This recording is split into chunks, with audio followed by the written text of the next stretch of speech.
अस्सलाम वालेकुम, मैं हूँ गज़ल सिद्दीक। हम टीवी के digital educational and informative platform से हमसे ज़िंदगी एक ऐसा प्रोग्राम जिसमें हम डिस्कस करते हैं मोस्टली ख़वातीन के प्रॉब्लम्स को, उनकी बीमारियों के मुतालिक, उनके कुछ ऐसे डिसऑर्डर्स हैं, कुछ ऐसी मिसकंसेप्शंस हैं, उन बीमारियों से रिलेटेड कुछ मिथ्स हैं, उनको हम एक्सप्लोर करते हैं और आपके कमेंट्स के जवाब देते हैं। हमारे साथ एक्सपर्ट मौजूद होती हैं। पिछले हफ्ते हम बात कर रहे थे इनफर्टिलिटी की, यानी कि बच्चा पैदा करने की सलाहियत से महरूम रहना। लेकिन इनफर्टिलिटी क्यों होती है, क्या उसके रीज़न्स हैं, क्या उसके ट्रीटमेंट्स हैं, बहुत सारी बातें अभी रहती हैं। तो हम कंटिन्यू करेंगे अपने आज के इस पार्ट 2 में इनफर्टिलिटी से मुतालिक बहुत सारी बातें और करेंगे। हमारे साथ मौजूद हैं प्रोफेसर डॉक्टर खुर्शीद नूरानी साहिबा, जो कि कंसल्टेंट ऑब्स्टेट्रिशियन एंड गायनेकोलॉजिस्ट हैं। 50 साल से ज़्यादा तजुर्बा रखती हैं। She has been handling with all those problems. तो इनफर्टिलिटी को कंटिन्यू करेंगे। डॉक्टर साहब, पिछले प्रोग्राम में हम बात कर रहे थे कि क्या क्या टेस्ट करवाए जाते हैं। ख़वातीन में ये होता है इनफर्टिलिटी का प्रॉब्लम, मर्दों में भी होता है। ख़वातीन के जो टेस्ट हैं वो ज़रा मुश्किल होते हैं, तो आप पहले ऑप्शन ट्राई करते हैं मर्दों के हवाले से। अच्छा, आपसे लाइफस्टाइल के बारे में भी पूछना है, क्योंकि हमने ये भी डिस्कस किया कि जेनेटिकली हम इनहेरिट करते हैं व्हाटएवर। तो लाइफस्टाइल में आप मुझे बड़ी कुछ हैरत अंगेज़ बातें बता रही थी, तो वो ज़रा मैं चाहूँगी कि क्योंकि हमारे जो अर्बन एरियाज़ हैं उसमें शायद बहुत सारे जो हैं मर्द हजरात, ये बातें आपकी जो हैं उनके लिए फ़ायदेमंद हैं। अब इसमें ये आ जाता है, जैसे किसी के अगर हम पानी का टेस्ट कराते हैं या सीमेन एनालिसिस कराते हैं, तो उसमें अगर क्या देखते हैं कि भाई इनकी काउंट क्या होती है और स्पर्म्स चलते कितने तेज़ हैं। That's very important. मॉर्फोलॉजी हम देखते हैं। और अगर किसी का कम होता है तो पहले हम उनकी हिस्ट्री ज़रूर लेते हैं कि देखें, स्मोकिंग अगर कोई करता है तो उससे जो है वो स्पर्म की काउंट लो हो सकती है, जो कि बहुत ही कॉमन है। नंबर 2, एक्टिव स्मोकिंग ना हो तो पैसिव स्मोकिंग हो, स्टिल इट इफेक्ट्स के चारों तरफ लोग स्मोक कर रहे हैं, आप में फ्यूम्स तो जा रहे हैं ना, that also decrease your sperm count.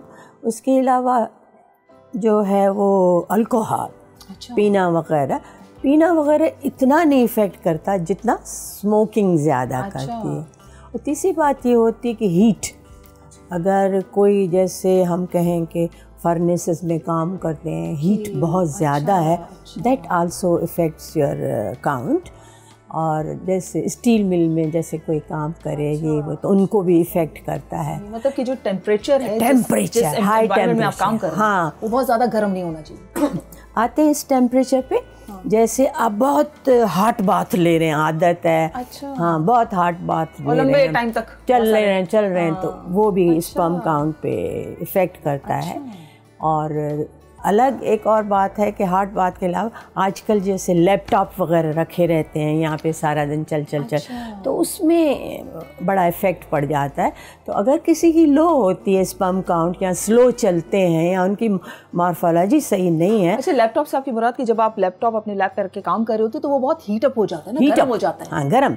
Idea ये है कि गर्म ना हो। ओके, हाँ, अब इसलिए कि you need a cooling for sperms, you know, उससे ज़्यादा वो हेल्दी बनते हैं, फास्ट बनते हैं। तो मतलब सारा दिन एसी में बैठे रहें? ना, एसी में तो सर में हर जगह एसी ना रखो। जो लैपटॉप यहाँ रखते हो, गर्म कितना हो जाता है। मतलब कि एक नॉर्मल जो टेम्परेचर होना चाहिए उसको मेंटेन रखें। देखो, मेरा मेन ख़ास बात है आपके जो ऑर्गन्स हैं जो प्रोड्यूस करते हैं स्पर्म्स, वो गर्म नहीं होने चाहिए, ठीक है ना। अब जब हार्ट बाथ लेते हैं तो ऑब्वियसली पूरी, अगर मैं इस्तेमाल करूं लव्स टेस्टिस वगैरह को, तो गर्म लगता है ना। तो टेम्परेचर आपका ओवरऑल बॉडी का नहीं इफेक्ट करता, it's a localised temperature on your testis. इसलिए मैं कहती हूँ लैपटॉप यहाँ ना रखो, समझे ना। लैपटॉप अगर काम कर रहे हैं तो आप टेबल पे रखो।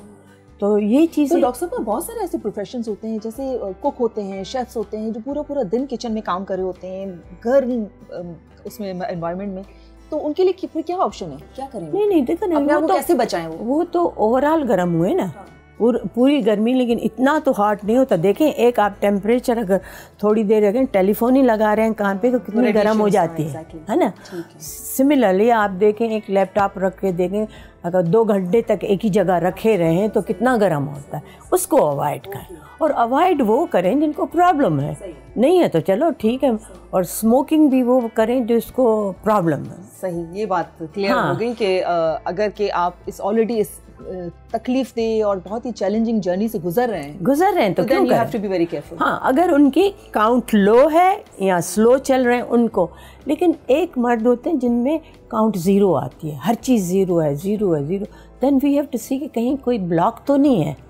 आए जैसे स्पर्म आते हैं, कहीं से नाली से आए, फिर इजैक्यूलेट होते हैं, तो उसके पाथवे में कहीं ट्विस्ट तो नहीं आ गया, कोई बीमारी तो नहीं है जिससे वो ब्लॉकेज हो गया।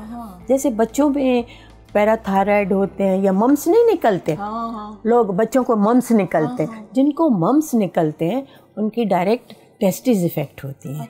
उनमें ज़रा ज़्यादा इनफर्टिलिटी होती है, तो वो भी अवॉइड करते हैं कि हिस्ट्री में हम पूछते हैं कि मम्स तो नहीं निकले थे बचपन में।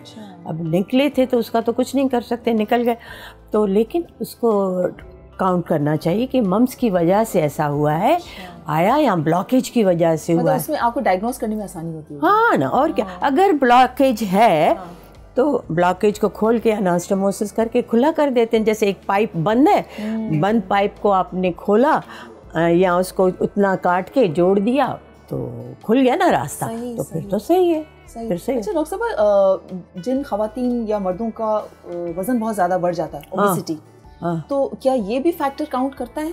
एग्जैक्टली देखा गया है कि जो ओवरवेट होती हैं उसमें फर्टिलिटी रिड्यूस हो जाती हैं।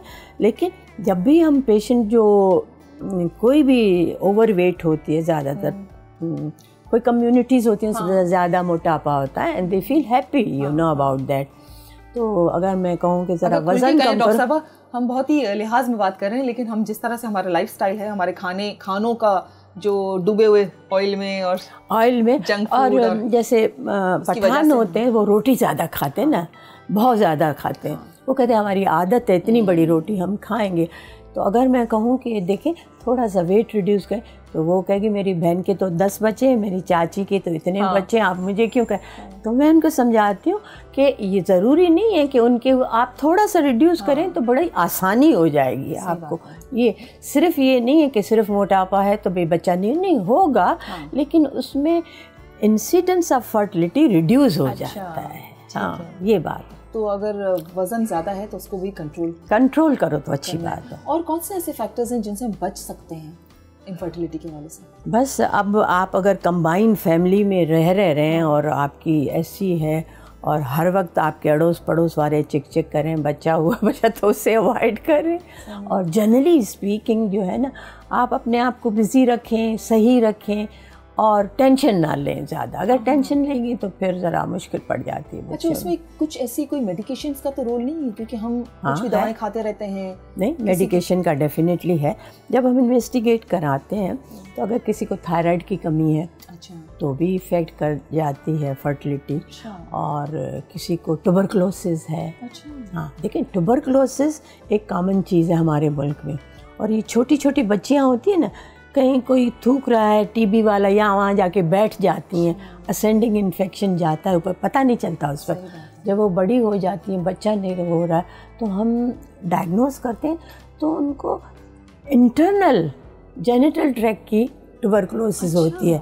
लोग समझते हैं ट्यूबरकुलोसिस सिर्फ लंग्स की होती है। नहीं, ट्यूबरकुलोसिस कहीं की उनको बिल्कुल सिम्टम्स भी नहीं होंगे? नहीं, कुछ भी नहीं, कुछ भी नहीं, पता ही नहीं चलता। जनरली पता ही नहीं चलता। लेकिन हाँ, हुई थी तो फिर टेस्ट की, हमने 2 साल दवाई ली, हम सही हो गए। लेकिन आया उनके इंटरनल ऑर्गन सही नहीं हुए, तो उससे भी फ़र्क पड़ जाता है। तो छोटी बच्चियों को, माँओं को समझाना चाहिए गंदी जगह मत बैठो। अगर टीबी किसी को घर में है तो उसके साथ बिल्कुल ऐसा ना हो कि जैसे कि टीबी तो थूक से भी लग जाती है, हर चीज़ से ऐसे लग जाती है ना, तो उससे अवॉइड करना। मेनली तो स्प्यूटम से ही लगती है, तो अवॉइड करना चाहिए।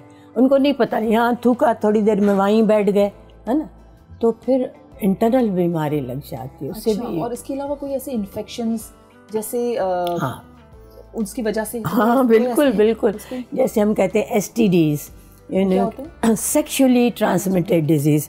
एक औरत से दूसरी को लगेगा, ऐसे भी मर्द होते हैं, एक औरत से दूसरी पे जाते हैं, दूसरी से तीसरी, तो इन्फेक्शन ले आते हैं, वाइफ को लगता है, वाइफ को बीमारी लग गई तो फिर उससे भी बच्चा नहीं होता। अच्छा। और भी कई बीमारियां होती हैं जो लग जाती हैं नॉर्मली, और इंटरनल ऑर्गन्स की, उससे बच्चा नहीं हो सकता। अच्छा डॉक्टर साहब, ये इसमें कोई ट्रीटमेंट की है? हाँ बिल्कुल, कौन कौन से ऑप्शंस हैं? देखिए ट्रीटमेंट आप STDs की तो नहीं पूछ, आप इनफर्टिलिटी की पूछ रहे हो। हाँ बिल्कुल है। देखिए अब हम देखते हैं कि किसी के एग्स नहीं बन रहे, तो हम एग्स को इंड्यूस करते हैं, एग्स को इंड्यूस देते हैं, उसके लिए हम ड्रग्स देते हैं। ये ड्रग्स जो हम ज़्यादा से ज़्यादा 3 या 4 महीने इस्तेमाल करते हैं। क्या करते हैं कि भी माहवारी के सेकेंड डे से खाओ, आप 5 दिन तक खाओ।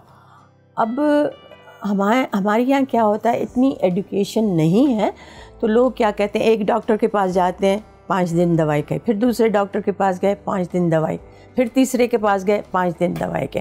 क्या है कि अगर हम रोज़ रोज़ यही ड्रग्स खाते रहेंगे इंडक्शन ओवुलेशन के लिए, तो उससे क्या होता है, उससे कैंसर के भी चांसेस हो सकते हैं। अच्छा। तो हम सोचते हैं लिमिटेड टाइम के लिए, 3 दफ़ा आपने लिए ड्रग्स या 4 दफ़ा लिए, उसके ज़्यादा फ़ौरन आपको ले ही लेना चाहिए।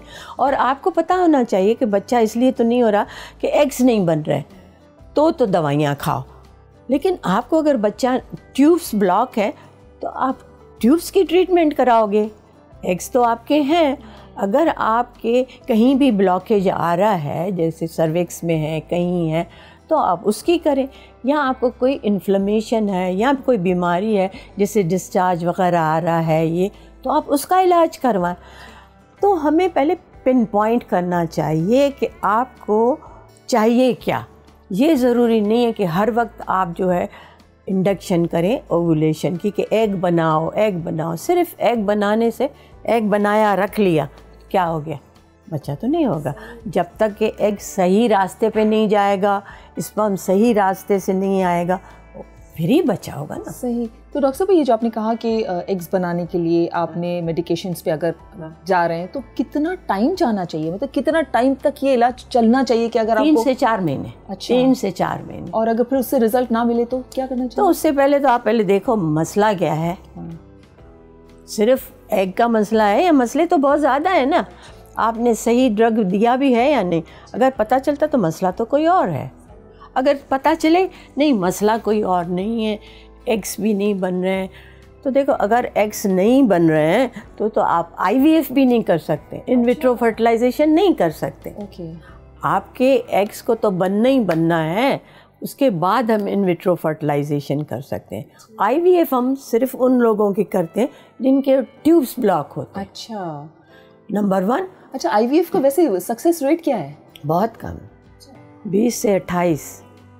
और ख़र्चा कितना है आपको? ज़्यादा लाखों में। हाँ, मेरी एक फ्रेंड गुजर रही है उससे, बल्कि उस पर बात करेंगे, बड़ी इमोशनली भी बड़ी डिस्टर्ब रहती है वो, बहुत डिस्टर्ब, उसके मूड्स बड़े स्विंग होते हैं, और उसको मतलब ऐसे में फैमिली का भी बहुत बड़ा रोल होता है। हाँ, लेकिन क्या है कि जैसे लास्ट रिजॉर्ट होता है, भाई हमें करना तो है ना, इसके बाद इंजेक्शन्स लगाने पड़ते हैं, कोई भी प्रोसीजर है, लेकिन 100 लाख उसकी सक्सेस रेट अगर अच्छा हो ना तो बहुत अच्छा। ठीक है। और यहाँ पे तो हमारे यहाँ यही है। लेकिन खैर उम्मीद के हवाले से ही हम जो भी जाते हैं IVF की तरफ, तो एक उम्मीद लेकर ही जाते हैं। बिल्कुल, लेकिन दूसरे मुल्कों में है 60, 65, 70। हमारे यहाँ इतना, इसकी क्या वजह है?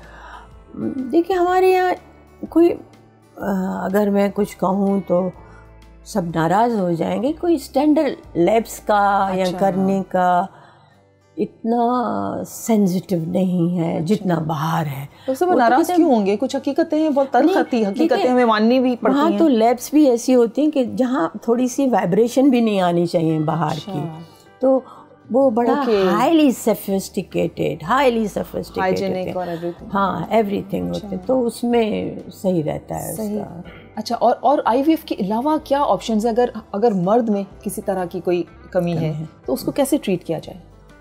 मर्द को ट्रीटमेंट हम देते हैं, सिर्फ हम देते हैं विटामिन्स। हाँ। और लाइफ स्टाइल चेंज करो, जैसे बताया, पता चला, विटामिन्स देते हैं। अगर कहीं ब्लॉकेज है तो बाय सर्जरी ब्लॉकेज को खुलवाओ। ठीक है। और अगर विटामिन्स वगैरह से सही हो जाए तो सही है। लेकिन आजकल बड़े लैब वाले ये शासेस यूज़ करो, ये शासेस यूज़ करो, इतने एक्सपेंसिव होते हैं, इतने एक्सपेंसिव होते हैं। 3 महीने का कोर्स है, बेचारे रोटी नहीं खाएंगे लेकिन वो करेंगे, रिजल्ट वही का वही, तो फ़ायदा नहीं है इस चीज़। तो डॉक्टर साहब और क्या बेहतर है कि आप अपना खाना सही हो। खाने से मुराद अभी एक फ्रूट खा लिया, रोटी सही खा ली, काफ़ी है आपके लिए। और आपने सही पानी पिया आपने, और ज़्यादा से ज़्यादा विटामिन्स आपने खा लिए, that should be quite enough for you.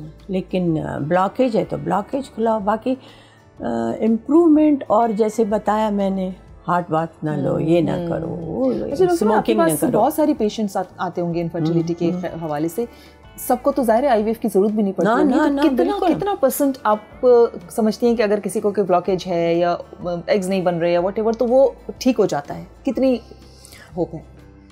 Blockage वगैरह ठीक हो जाता है। अगर इलाज कितना सक्सेसफुल होता है दवाओं के जरिए या ब्लॉकेजेस क्लियर करने के? बहुत सक्सेसफुल है। अच्छा। हद से ज़्यादा सक्सेसफुल है। सिर्फ हम आईवीएफ इसलिए करते हैं, मैं आपको बताऊं, एक एक्सी भी करते हैं अगर हस्बैंड के स्पर्म बहुत कम है, हस्बैंड के, या वो फास्ट नहीं चल रहे हैं, और औरत को हम जब इंडक्शन देते हैं ओवुलेशन के, उसके पास कम से कम 5-6 एग्स तो होने चाहिए पिकअप करने के लिए। अच्छा। और तो फिर ही वो आईवीएफ कर सकते हैं। अगर वो इंडक्शन ओवुलेशन की करें, 1-2 बने एग्स बने और वो सही ना बने, तो वो नहीं करेंगे, करना नहीं चाहिए। हाँ, इसलिए कि फेलियर होगा उसके। और अगर हस्बैंड के स्पर्म सोचें बहुत ही सुस्त हैं, तो हम एक और प्रोसीजर करते हैं, हम कहते हैं इक्सी।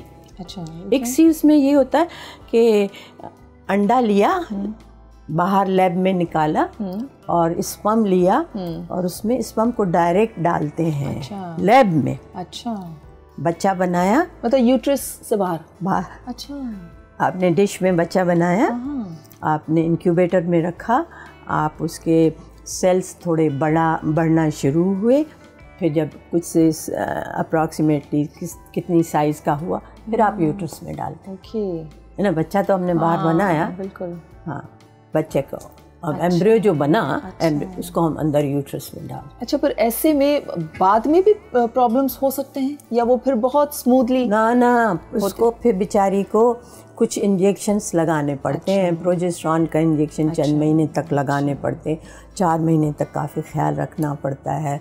और फिर हम लोग उनको जैसे ब्लड थिनर्स भी देते हैं, वो भी इंजेक्शंस लगती रहती हैं, ताकि ब्लड थिन होता है ना, तो बच्चे को ज़रा सर्कुलेशन अच्छी जाती है, वो भी देते रहते हैं। It's not very easy procedure quite.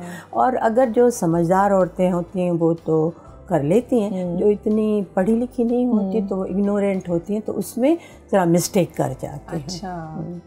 तो ऐसे में क्या एक औरत तो यकीनन एक बहुत तकलीफ दे औरत, क्या मर्द कपल की बात करूँगी, कोई एक तकलीफ दे चैलेंज से गुजर रहे होते हैं, एक जर्नी से गुजर रहे होते हैं, ऐसे में आप फैमिली को कुछ या सोसाइटी को कुछ कोई मैसेज देना चाहेंगी कि इनकी ज़िंदगियों को कैसे आसान किया जाए जो इतनी मुश्किल से गुजर रहे हैं? सबसे पहले कोई उनसे रोज़ सवाल ना पूछे कि भाई आपके पीरियड आ गए, आपके पीरियड, बहुत बुरी बात है ना। उनको रिलैक्स रहना चाहिए। अगर लड़की कोई जॉब करना चाहती है, उसको जॉब करने देना चाहिए, इसलिए माइंड ज़रा रिलैक्स हो जाता है, डाइवर्ट हो जाता है।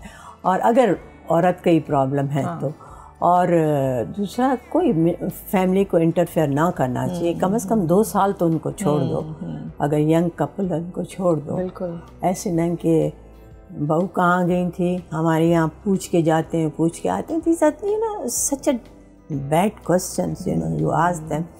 तो यही मैसेज दूंगी कि भाई तंग मत करो। सही। और इसके अलावा अगर कोई भी कपल को लगता है कि उनके यहाँ औलाद नहीं हो रही, तो हमारी तो यही हम सोचेंगे कि जो मर्द हजरात हैं वो पहले वॉलंटियर करें अपने बिल्कुल उसके डायग्नोस्टिक जो प्रोसीजर है पूरा, क्योंकि वो निस्बतन आसान भी है, सस्ता भी है, और कम तकलीफ दे है। बिल्कुल, ठीक है ना।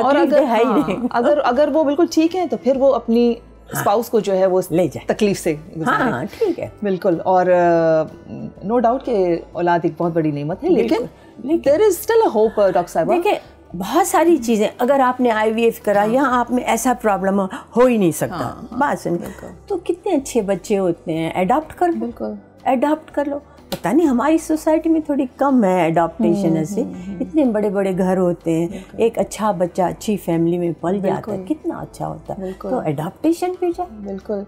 और इसके अलावा भी डॉक्टर साहब कौन है जो ये हतमी फैसला कर सकता है कि आपको बच्चा नहीं हो सकता? कोई नहीं कर सकता। लोगों को 14 15 साल के बाद भी हो जाता है, 19 साल के बाद। There is still a hope.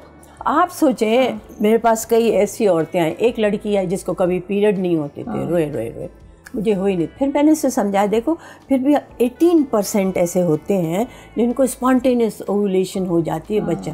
She become pregnant and she was 4 months pregnant. तो आज थी रो रही कहने एक बच्चा तो नहीं हो रहा और दूसरा मेरे पेट में ट्यूमर हो गया।